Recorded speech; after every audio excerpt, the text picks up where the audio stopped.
I'm Jennifer Pro, the Interim Dean of Christ College, and it is my great pleasure to be here tonight to introduce the Honorable Rebecca Pallmeyer. I had the privilege of working with Rebecca briefly when I served as Interim Dean and worked with her on this Christ College National Council, and I've heard her speak several times, so I know you're in for a great treat tonight. Actually, looking around this room, I see that many of you know her much better than I do, but perhaps your stories are less appropriate for a formal introduction. So that we can get her on stage, I'm only going to highlight a few of her accomplishments. After graduating from the University of Chicago Law School, she clerked for Justice Rosalie Wahl of the Minnesota Supreme Court, and then practiced commercial law in Chicago. Since that time, Rebecca has served as an administrative law judge with the Illinois Human Rights Commission, and she was elected to serve as a magistrate judge for the Northern District of Illinois. In 1997, President Clinton nominated her for a seat in the U.S. District Court in Chicago, and most notably, in 2019, she became Chief Judge of the U.S. District Court for the Northern District of Illinois, and she's the first woman to hold this position. Please join me in giving a warm welcome to the Honorable Rebecca Pallmeyer.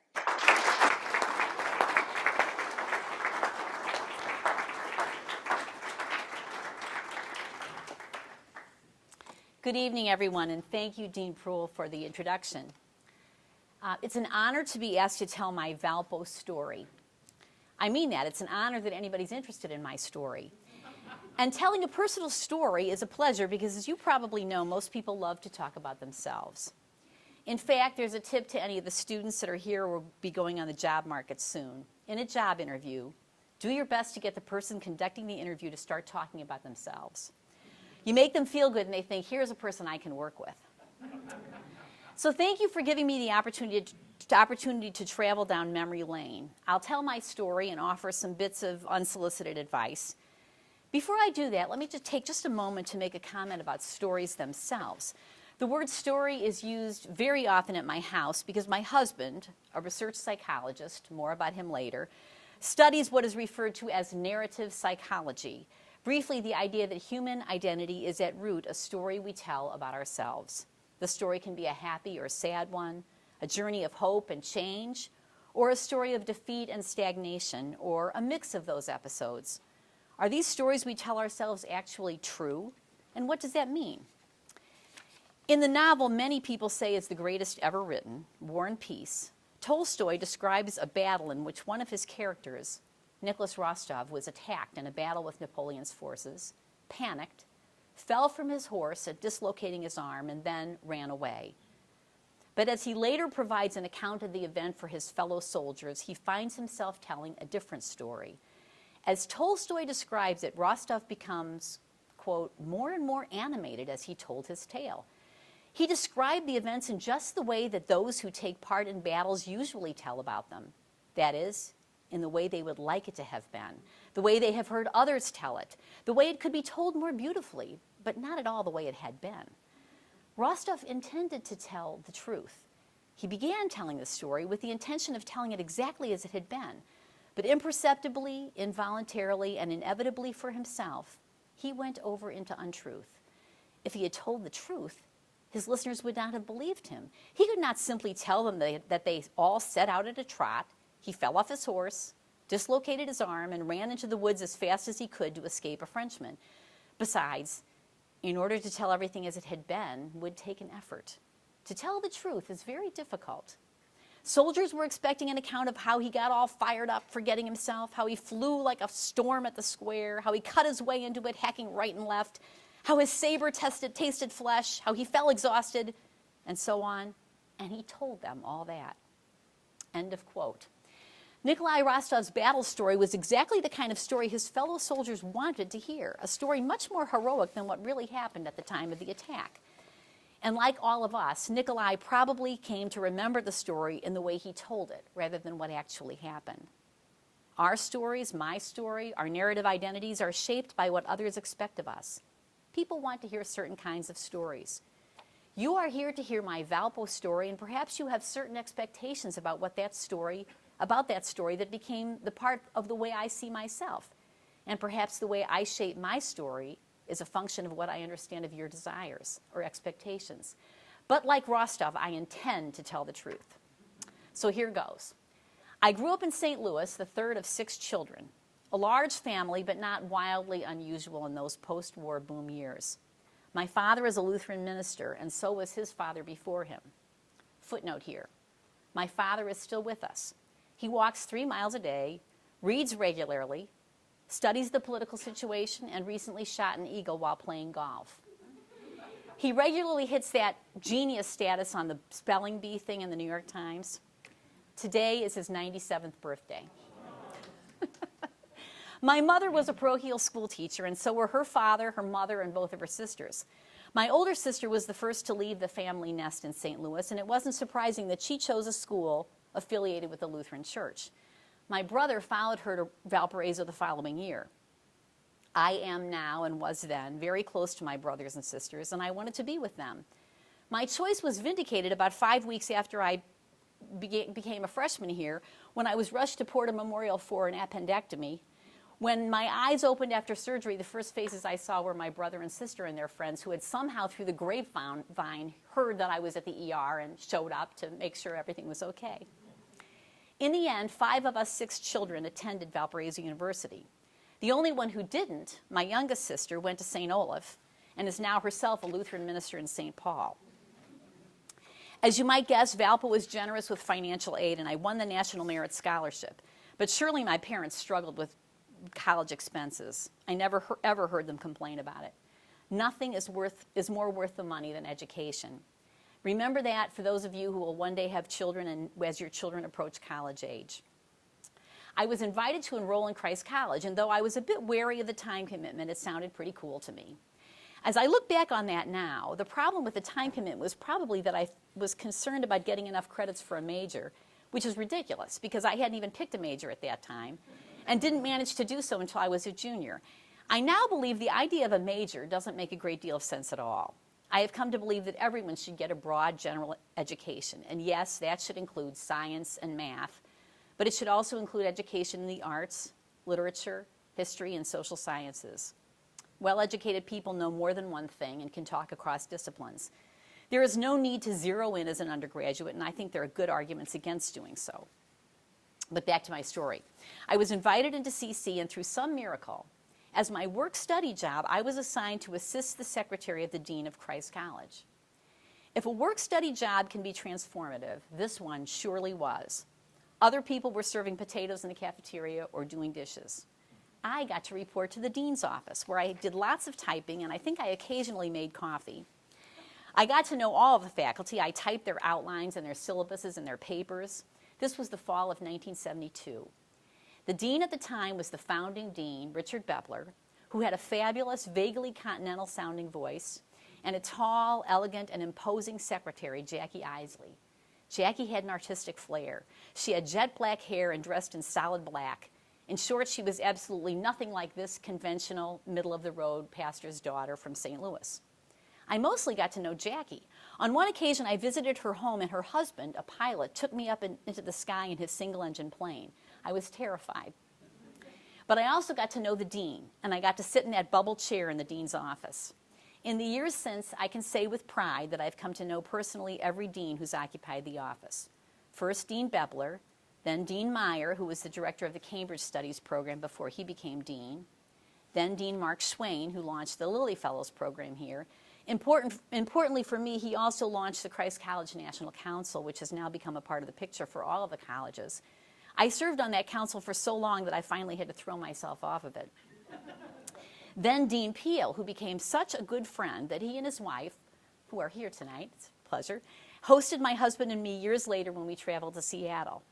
Mel Peel was back in Seattle a couple of years later, and he had returned to Valparaiso just a day or two before I was sworn in as chief judge of our court. To my great joy, Mel and his wife Elaine were in the audience for the ceremony. I got to know Dean Peter Canellis, who was with us for just 4 years, but whom I knew indirectly as the brother-in-law of a Chicago lawyer whom I know very well. I've met Dean Van Zandt, and in 2 iterations, of course, interim Dean Jenny Pruhl, who's here. I loved my role in the dean's office, and I loved the CC classes. Small, intimate, challenging, sometimes troubling, sometimes even faith-shaking. That first year, 1972 to 73, was really the first one in which the threat of the draft was no longer looming. And it gave us an unexpected innocence. In that first year, I met a boy from Gary, Indiana, who seemed to be everything I was not, and everything I was not interested in. He had long beach blonde hair, a blue-collar background, no shortage of past girlfriends. He was a fraternity brother type, but he was smart as could be. And he engaged me in an argument about Immanuel Kant in our freshman year, an argument neither of us will ever forget. We had our first date later that spring. When Dan McAdams shared with his college roommate, Grant Kraft, the name of the girl he was taking to that weekend's frat party, Grant's eyes widened. Grant and I had met a couple of years earlier at a summer science program for high school juniors. Dan, Grant, and I became thick as thieves. For reasons lost to history, Grant and I used to have lunch together in the Christ College refectory once a week. The food was actually not as good as the Trilby sandwiches you could get at the Student Union back then, but it was a treat to eat there. Dan and I got married a year after we graduated. Grant was the best man at our wedding. Years later, I introduced Grant to a colleague of mine, Patty Kane. Patty and Grant have now been married for many years as well, and they're our best friends. Patty didn't attend Valpo, but these two dear friends are very much part of my Valpo story. So are so many other friends from the overseas study programs that Dan and I were both involved in. None of this is all that unusual. Many people meet their spouses in college. Both my older sister and brother did as well. Not only at Valpo, but at colleges everywhere. Not all marriages last, but ours has, and that too is not unusual. People sometimes say that a successful marriage is hard work, and I will agree that it is not always easy. Forgiveness and acceptance is key. But I'm also telling you the truth when I say that another aspect of a successful marriage is good luck. Luck in finding the right person in the first place. Luck in the timing of when good and bad things happen. Luck in events of the world and friendships that bring a marriage together or pull it apart. Our mutual commitment to Christ College and to this university are important in our relationship. When we were in college, I attended morning prayer in the chapel every day. I think mostly for the worship service, but they also served coffee in the narthex. It wasn't too bad. Dan was there on Sundays as well. His motivations were not exalted. He was not raised in the Lutheran church, but he attended on Sundays because he said he didn't want to miss seeing the girls dressed up for worship and coming down from the communion. What was happening in the Chapel of the Resurrection did have some influence, though. Dan and I have attended church together nearly every Sunday. COVID did make a difference, I'll be honest. I hate the whole Zoom thing. And our feelings about faith, organized religion, and the very existence of God have wavered. But sitting side by side every week while the music moves us is part of our story. Dan and I were an item on and off during our sophomore year, and then in the spring of our junior years, the two of us went off to the Valpo overseas study programs. Dan was in Cambridge with Arlen and Sharon Meyer. I was in Reutlingen, seeing Europe and learning a bit of German, not nearly as much as I should have. Perhaps absence makes the heart grow fonder. By the time we returned to to Valpo in the fall, it was hard for me to imagine life without him, but I had to contemplate that as we both applied to graduate programs across the country. During senior week, we ate dinner one evening at Pat's Lounge, a restaurant near where that Industrial Revolution stands. And I guess it was once the Orange Bowl, and that's gone, but the restaurant at Pat's Lounge was there. We had just finished eating when Dean Beppler entered the restaurant with a friend and saw us there. The dean greeted us warmly and proceeded to order dinner complete with drinks and dessert for the two of us. I remember that evening so well, and the sense of the unknown and mysterious future that lay ahead. Sometimes I try to put myself in that time frame again and wonder, could I have imagined the future that has in fact unfolded? Could Dean Beppler have imagined it? Is my life story something that developed in part because of his expectations and those of other faculty? Fast forward a number of years. I am now the chief judge of the federal court in Chicago, one of the largest federal courts in the nation. Dan is a tenured professor of psychology at Northwestern University. He would be here tonight, but he's got a class, and Dan never cancels class. I admire that in him. He was chair of Northwestern's psychology department for a number of years. We are admired for our positions of leadership, and we've both worked very hard. We have two daughters of whom we are very proud, one an English professor and one an ICU nurse. And I suspect they have mixed feelings about how hard we worked when they were young children. But here, too, Humility and honesty moves me to acknowledge that not only hard work, but also very good luck was part of our success. The jobs of administrative law judge, and then U.S. magistrate judge, and U.S. district judge, and now chief judge, all of those positions came open at a time when I was available and qualified to fill them. Politics enters the judge selection process to various degrees at various times. I was lucky enough to be a candidate during an era in which the senators who chose judges took their jobs seriously and largely ignored political considerations. Dan, for his part, struck up a relationship with a senior professor who later donated her modest fortune to a foundation that funded his research, enhancing his career prospects. He is now a well-published and nationally recognized scholar. Being in the right place at the right time is something not everyone can count on. A footnote to my humility, and this too is a comment for you students who aspire to a successful career. It helps to be in the right place at the right time, but it also helps to be willing to take the potentially risky next step.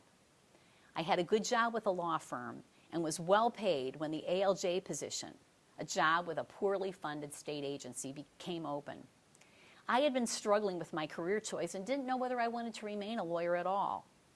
I knew I wanted two things out of my working life: to do something good and to be good at it.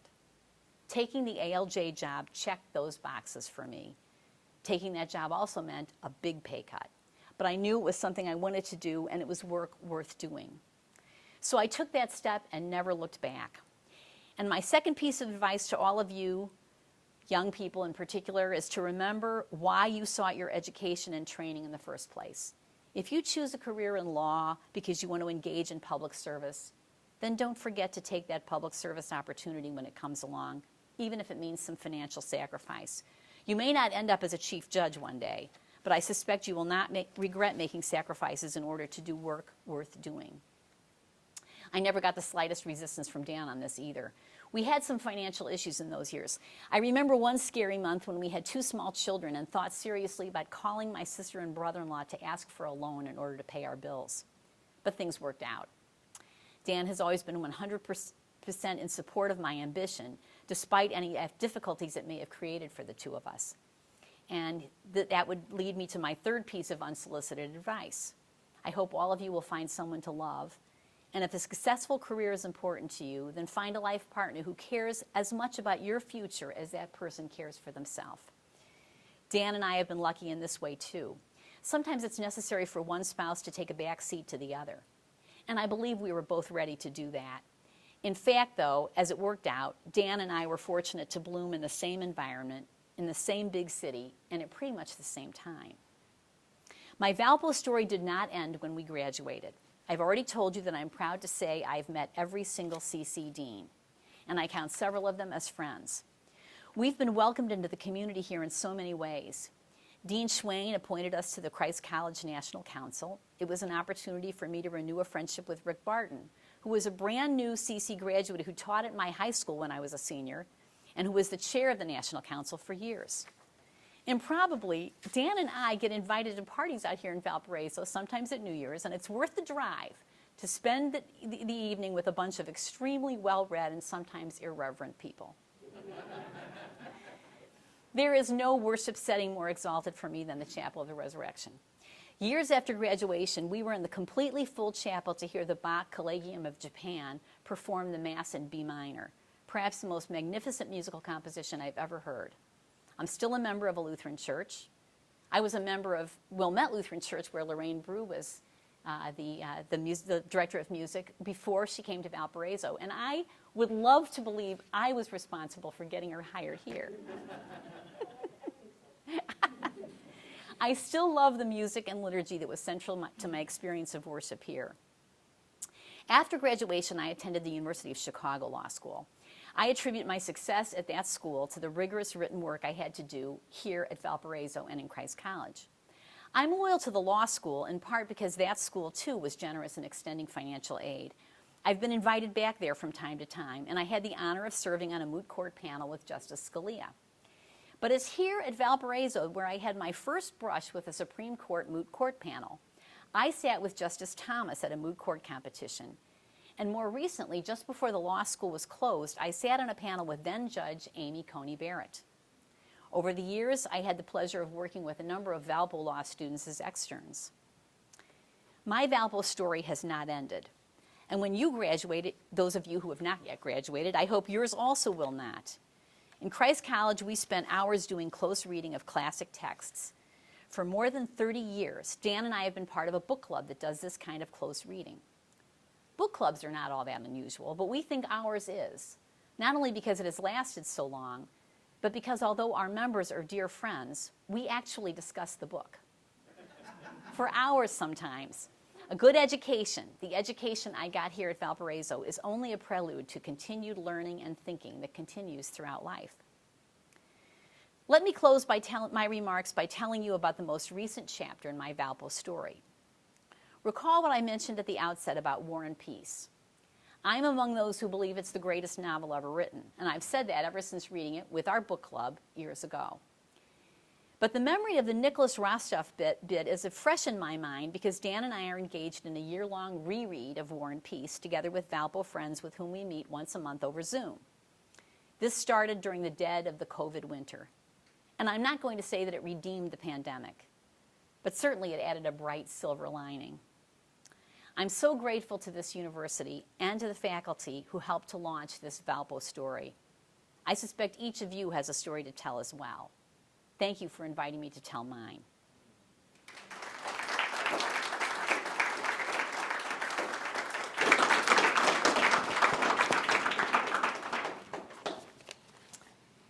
I don't know whether anybody has questions, and you're certainly not limited to what I've talked about. If you want to ask questions about the court or COVID or whatever, I could talk all night.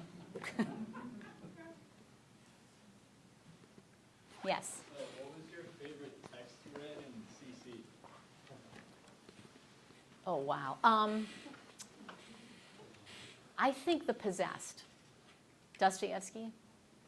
Wasn't it The Devils? Yeah. You haven't done that? We also read Mills and Dow, The Power Elite. Yeah, that was a big major text our freshman year. I took, we read Levi-Strauss in junior year. That was very good. What else? I'll tell you what, the books I remember best are actually from I was also a history major. And a book that stuck with me and has stuck with me, and I actually own 2 copies of it, was by a guy named Cash, The Mind of the South. It's a great, great book. Warren Rubel was a professor of mine, and I remember when I was a junior at one point, somebody was complaining about all the reading we had to do and how there wasn't any time to do pleasure reading like novels, and Warren said, "You'll never have more time to read than you have right now," which actually turns out not to be true. But it is true that the things you read in college stick with you forever, and it's that's one of the great pleasures of life. Are there any potential would-be lawyers out there? I have my students. Oh, has come somebody. Oh, you too? Good. And are any of you in law school? Are the people from John Marshall were here, right? Welcome. Good to see you. I actually already graduated law school. I practice now. Great. Congratulations. Are you practicing? I am. I just passed the bar a few weeks ago. All right. Great. Congratulations.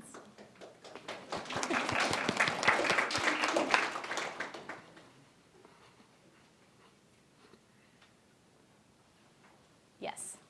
So, in your book group and in the readings that you do by your own, how much does that affect your understanding of human nature and as it's sort of articulated in court cases that you may encounter?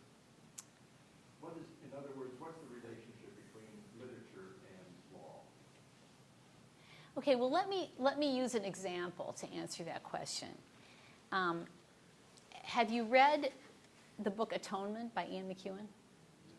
Okay, so you'll recall that it's 1/3, 1/3, 1/3. In the first third, you got Bryony, who witnesses what she believes to be an assault of some kind. And this episode is so important to her, and she reports to the authorities. And the way she tells her story and how she responds to the questions that they ask, I think should be required reading for every prosecutor, because they are a wonderful illustration about how what we perceive and what we see and what eyewitness testimony is can be very misleading. That's just one example. I think, the Crime and Punishment is a great, thing that every lawyer should read, with the deep understanding of guilt and the crisis that it creates. I think, reading is important for any profession, but it's very important for lawyers. I would encourage all lawyers. If for nothing else, you want to learn how to tell a good story, because if you're a trial lawyer, that's what you're doing. You want to present that story to the jurors, and being engaging is often a function of how much familiarity you yourself have with fiction and its tools. I also, in addition to my book group, I have a tradition of talking with my law clerks about books. So I have 2 or 3 law clerks every year, and then they graduate out and they go out into the field and they're practicing law, but many of them remain in Chicago. And I invite them back then. We didn't do this during COVID. We used Zoom a little bit for this, but normally, in normal times, they come back and we have coffee or donuts or whatever, and we talk about a book. And that's really been very satisfying to see their reactions to literature, and also to get their suggestions about books, because, of course, they read very different things than what I would choose. And that's really been satisfying. And I think it's a great way for them to remember that it's important to continue reading, fiction throughout life. Yes? Oh, thank you. I don't know. Do you just talk into it? Okay. Something that you said that really struck me was that it's of your opinion that students don't necessarily pick a major in their undergraduate studies. Can you expand a little bit on that, on why that's your opinion? No, I think students do take majors, and in fact, my husband's a professor at Northwestern, you heard that, and one of his complaints is that students will come in and they'll have 2 and 3 majors, and they're just overwhelmed with this desire to get, the major in computer science and the major in, chemistry or whatever else it might be. They're just overwhelmed, and they don't have any room in their schedule to do anything, fun or different or something unexpected. And, college should be a time in which you do adopt, you choose some things that are unexpected. I guess I feel, I think he's, so he'll tell them, you don't need 2 majors, just get 1 major. In my view, the well-educated person may have a concentration in one area or another, and if you're passionate about, let's say, physics, and you want to be, a physicist, or you passionate about, you want to be a nurse, then you have to be, that requires special training. But in general, I think the most important thing is to be well-read in all disciplines, so you can pick up the New York Times and read the science section and understand it. We have a world that is unfortunately very fractured, and one of the reasons I think it's so fractured is we're all in bubbles. We don't understand each other. We talk past each other, if we talk to each other at all. And part of the reason is we don't even use the same terminology. I think it's very important for people to get a broad education, deep too, but also broad. How do you keep in balance? How do you keep in balance when you're in a case between the law and your personal feelings for the people involved and the arguments that have been made? How do you keep focused on what's the right thing for you to do?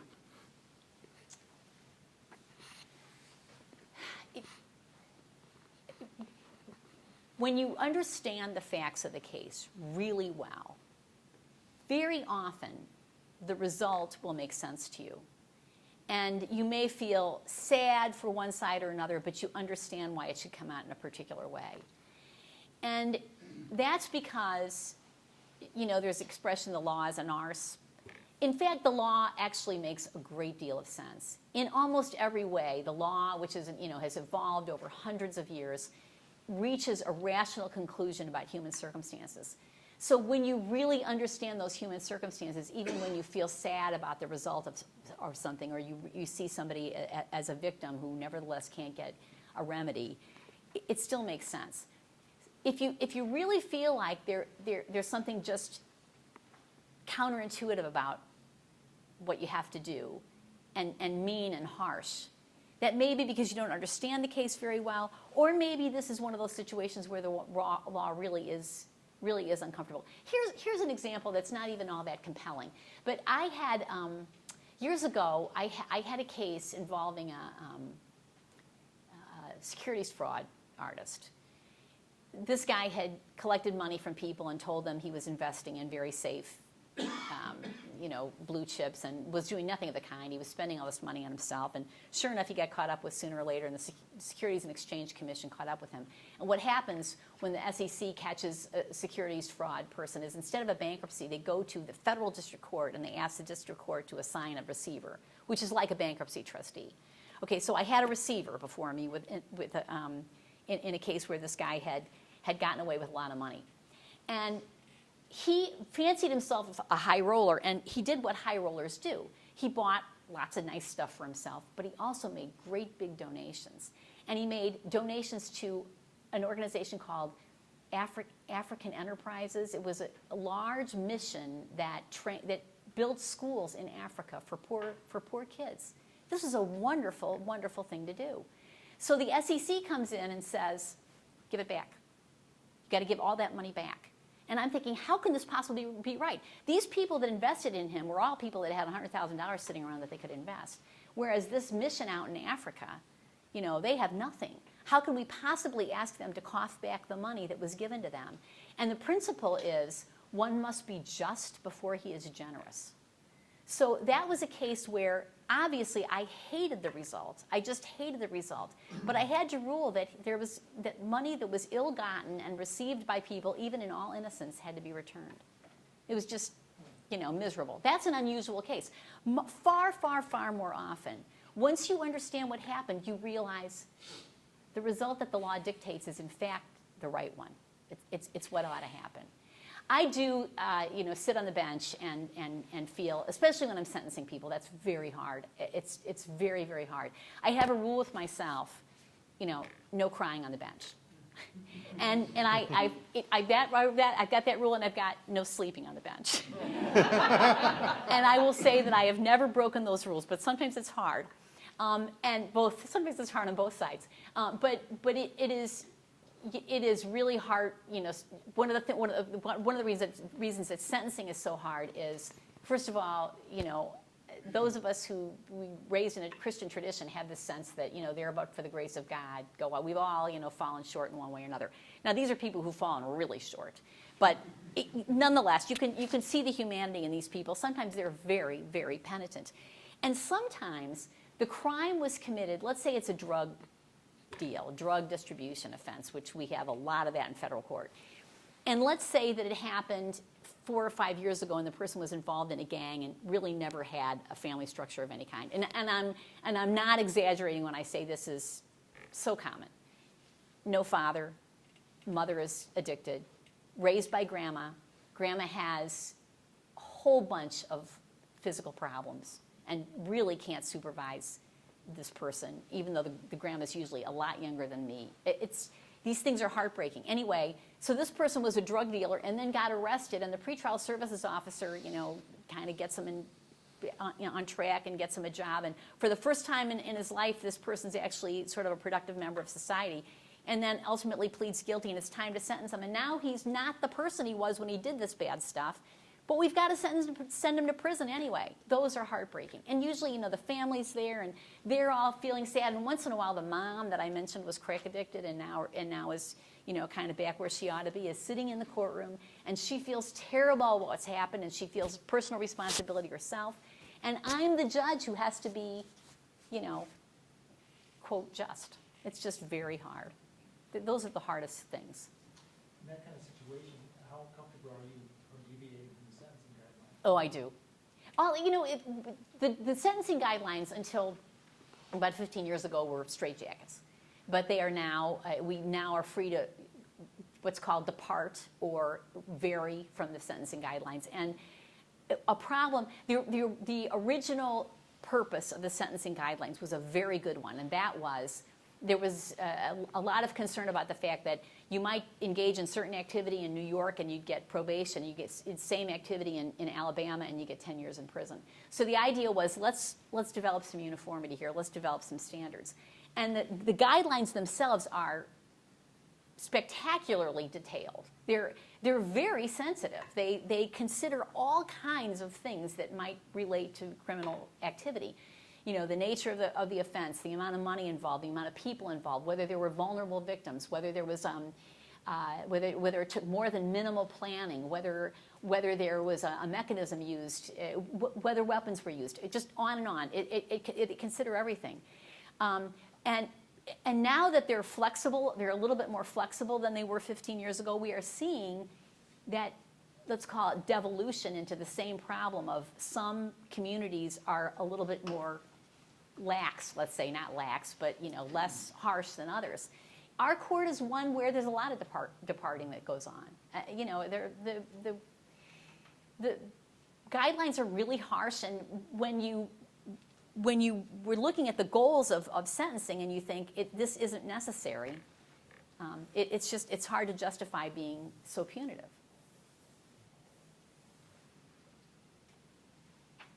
Yes. You don't have to answer the first part of this if you don't want to, but we've reached a point where we have Supreme Court justices on tour making speeches begging the country not to consider them political hacks. And one of my questions is, should we trust them? Should we believe that claim? But what I really want to know is if there's something like a group conscience in the judiciary of the country that we can trust to sort of guide things enough so that we aren't just in the hands of people who are buying and selling Supreme Court votes. Well, you're right that I'm not going to answer the first part of that. Okay, I very much worry about the health. I get asked these days, for reasons that make no sense to me, to talk about wellness. So I recently spoke on a panel of a bunch of judges about wellness. I worry about the wellness of the institution. And here's why I say that. Recall that after the 2020 election, something like 60 lawsuits were filed challenging the results of the election. And 59.5 of them were almost immediately dismissed, and the other one ended up going away too. So the other half. So we had 60 judges across the political spectrum all saying there's no evidence of fraud. And how much did the needle of public opinion move? Not at all. Not at all. So I wonder, are people, do we have any credibility? I mean, I really do worry about this.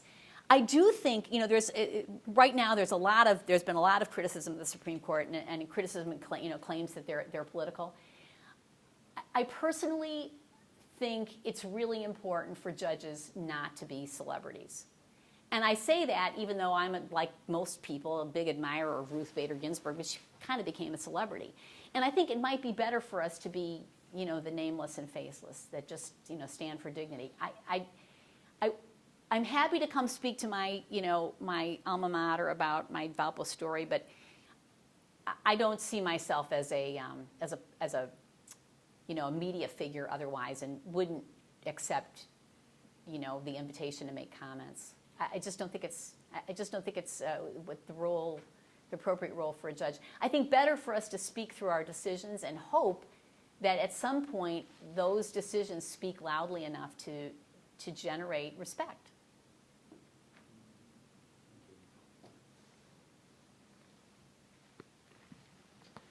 I've been a civil engineer my entire career, and 99.5% of the time, what you've done is correct. Once in a while, you say, well, after the project gets built, you say, well, I don't know, maybe we should have done something a little different.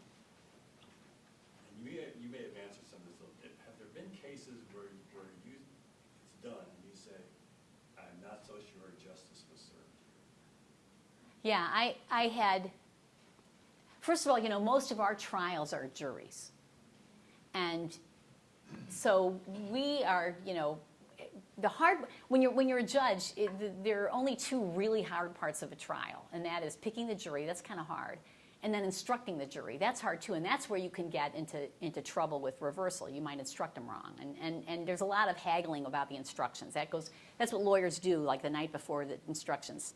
You're having a conference, and everybody's arguing about what it should say. Even though we have pattern instructions, of course, but still, there's a lot of haggling about that. That's the hard part. Ruling on objections, that's not so hard once you've been a judge for a while. It's really not that hard. But then after the jury comes back, sometimes you think, really? You think you got it right? And you have to, the judge's role is to uphold that unless there's something really glaringly wrong with it. And in situations where even if you think it's glaringly wrong, if you think any reasonable person could have found out that, could have come that way, it's usually got to be upheld. So those are hard. When I was an administrative law judge, those were all bench trials. In other words, I was making the cause, making the final decision, and writing an opinion. And I think back on one of the cases I had, that was years and years ago, a woman who believed she was a victim of discrimination. She was a flight attendant. And I ended up ruling for the airline. I don't even remember what airline it was. And I think back about that enough to believe, I think back on that case enough to believe it was a really close case and maybe it could have come out the other way. The fact that it stuck with me all those years tells you something. So yeah, I mean, I think we probably, have the same, I would like to believe we have the same level of, confidence that a civil engineer would, although you build bridges and you don't want to get those wrong.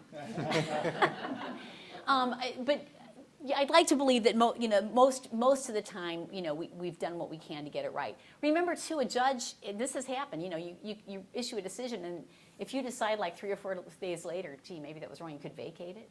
I mean, you don't do that very often, but it can happen. I mean, I've given like new judges that advice. The other thing that to the extent I've made a mistake, it's often that I think is a mistake. It's often when I've decided to do something a little too fast. Sometimes it's better to sleep on it. Just remember, the civil engineers came up with roundabouts. So. Okay, now I love roundabouts.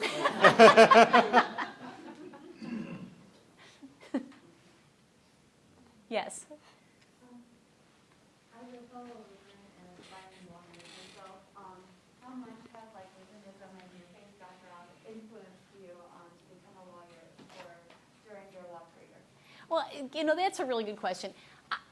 Lutherans are, notoriously humble, and they don't like to be celebrities, and maybe that fits, for me. But I also think, we also have this, I think, a very healthy sense of our own inadequacies. And that's pretty Lutheran too. And I think that is a very good characteristic for a lawyer and a judge, because, you're going to see all kinds of mistakes people make, all kinds of dumb things they do, and it's really important to be able to view that with grace and say, yeah, here's an experience I had along those lines that I think really hits home. I sentenced a woman who had embezzled like $300,000 from her employer over a long period of time.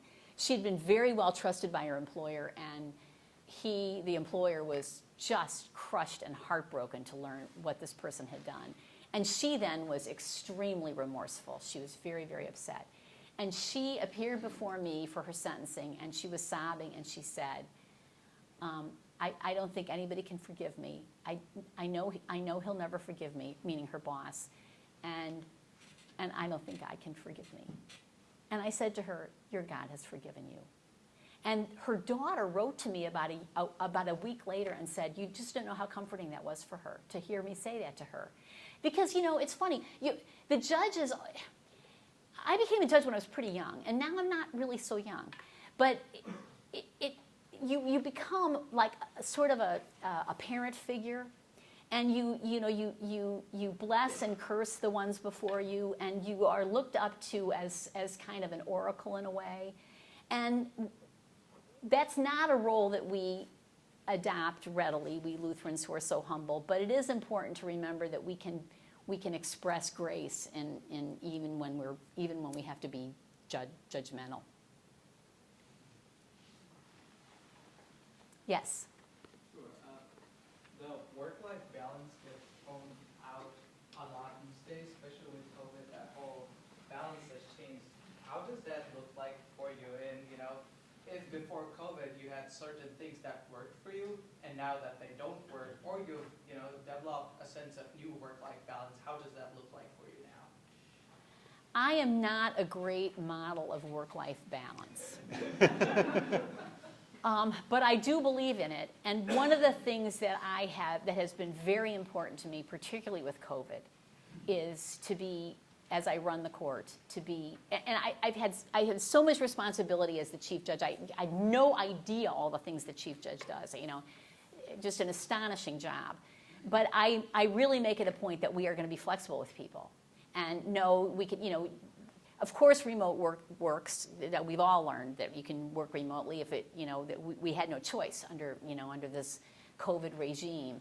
But also flexibility about childcare issues, flexibility about when you're going to do stuff. My law clerk just sent me a message that he had some kind of just before he started working with me, he had some kind of a wrist injury, and now the doctors have told him he's going to have to do physical therapy twice a week and not just once, and he's not going to be able to be at the office. And I said, you know what? It's fine. It's going to work. I really do think that one thing that I hope will be a long-term lesson of COVID is that the world of work does not have to be so demanding. We can get a lot done without being there every minute. So that's something that I can direct even if I don't model it. It has been a really big job, and I will say I'm fortunate that I right now have no children at home and married to somebody that is also an incredible workaholic. So we just really do spend a lot of time working. We do have dinner together most nights, and we will devote 1 hour to watching some program or another, and we're both in this book club, so that that's something that we do that's not work. But it does demand a huge amount of time. This won't go on forever. I mean, at some point or another I'll take senior status and I won't have to work quite so hard. But for now, during COVID, it's just a real demanding position that I'm in, and I'm going to have to keep it up.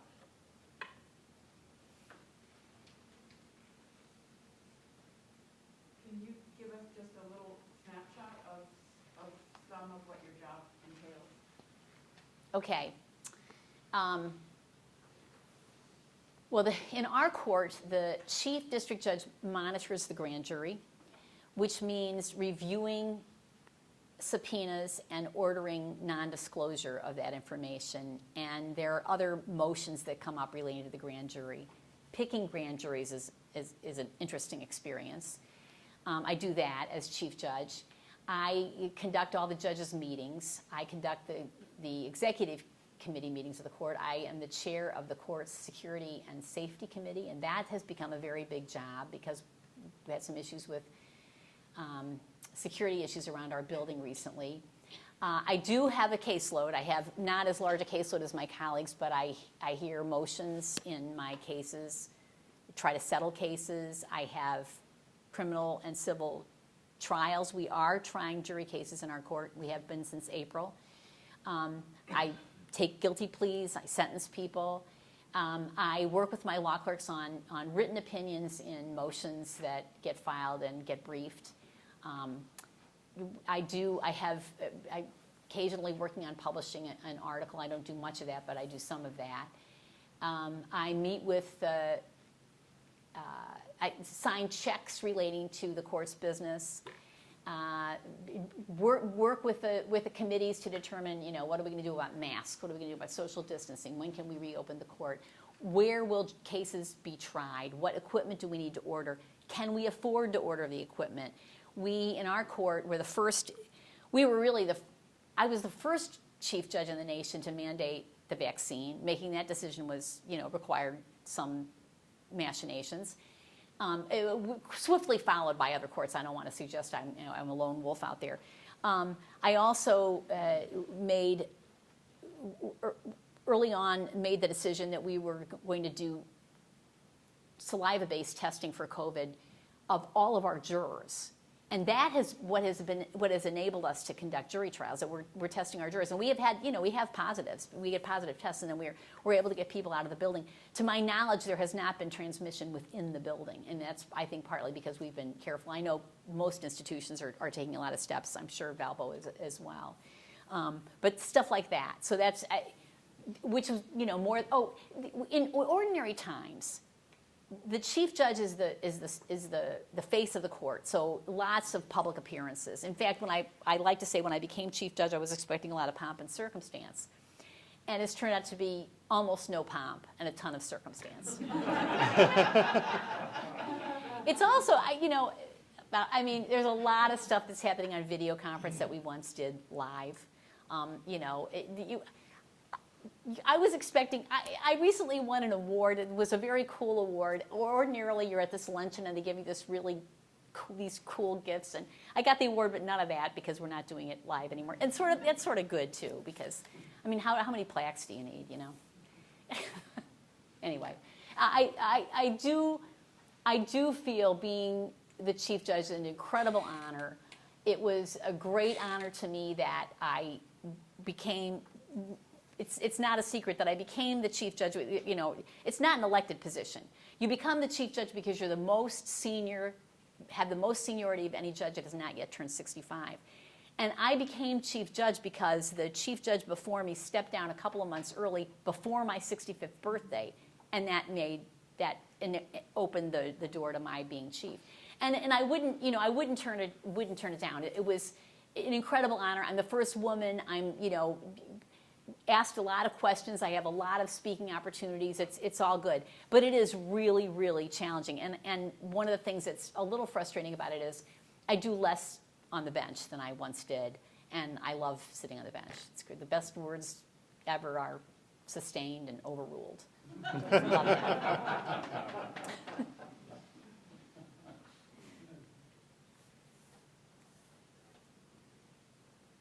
Other questions? People look at their watch at this point? Well, thank you again for the opportunity to be here. Very much enjoyed all of this, and I'd love to say hello to the law students as well. Thanks.